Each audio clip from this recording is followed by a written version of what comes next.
On est en train de courir le plus vite possible dans la pire des directions. La direction de la compétition, la direction de la destruction des uns par les autres. Et c'est une folie totale.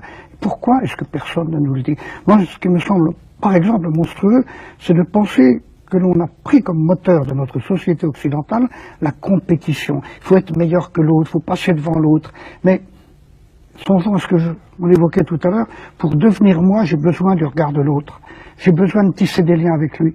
Dès que je suis en compétition avec lui, je ne tisse plus de liens. Et par conséquent, je suis en train de me suicider. C'est ça qu'on devrait nous dire. Toute compétition est un suicide. C'est vrai, mais est-ce qu'il y aurait eu un Albert Jacquard sans compétition? Oh oui, il n'y aurait pas eu de polytechnicien. Mais j'y perdrais pas grand-chose. Bien sûr, pour entrer à Polytechnique, vous savez, on est 1500 candidats, il y a 300 places. Bon, il faut donc être dans les meilleurs, comme on dit. Mais qu'est-ce que ça signifie, meilleur? Ça signifie être capable de consacrer toute son intelligence à étudier des choses qui ne vous intéressent pas, mais qui sont au programme. Et par conséquent, c'est faire vraiment acte de soumission, c'est faire preuve de conformisme. Et actuellement, le système des grandes écoles, le système de la compétition, ne fait que sélectionner les plus conformes. Or, on a besoin d'un monde. On entre dans un monde qui va se renouveler, et plus on est conformiste, plus on est dangereux. Par conséquent, on est en train de sélectionner les gens les plus dangereux, ceux qui ne seront pas capables d'imagination.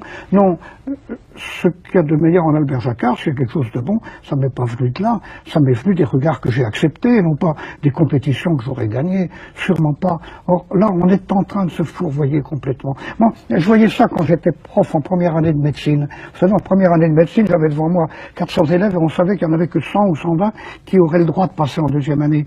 Alors c'était la lutte à couteau tiré, ils se donnaient des faux renseignements, c'était abominable entre eux. On était en train d'en faire des tueurs. Eh bien, préparer des futurs médecins en leur donnant une mentalité de tueur, il y a quelque chose de pourri là-dedans. Non, c'est pas sérieux. Je crois qu'il nous faut extirper la notion de compétition de toute la société, et en particulier du système éducatif. Le pire de tout, c'est d'avoir fait des écoles des lieux où on est en compétition les uns contre les autres. C'est la fameuse phrase de Bachelard, en fait. La fameuse phrase de Bachelard que j'ai répétée à plusieurs reprises. Il faut mettre la société au service de l'école et pas l'école au service de la société.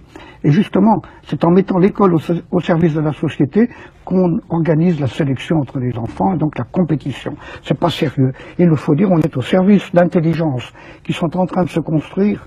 Et par conséquent, il faut les aider autant que l'on peut, mais surtout pas en leur disant « tu vas être plus intelligent qu'un autre », c'est complètement absurde, ou « tu vas être… » Non, tu vas te construire grâce aux autres.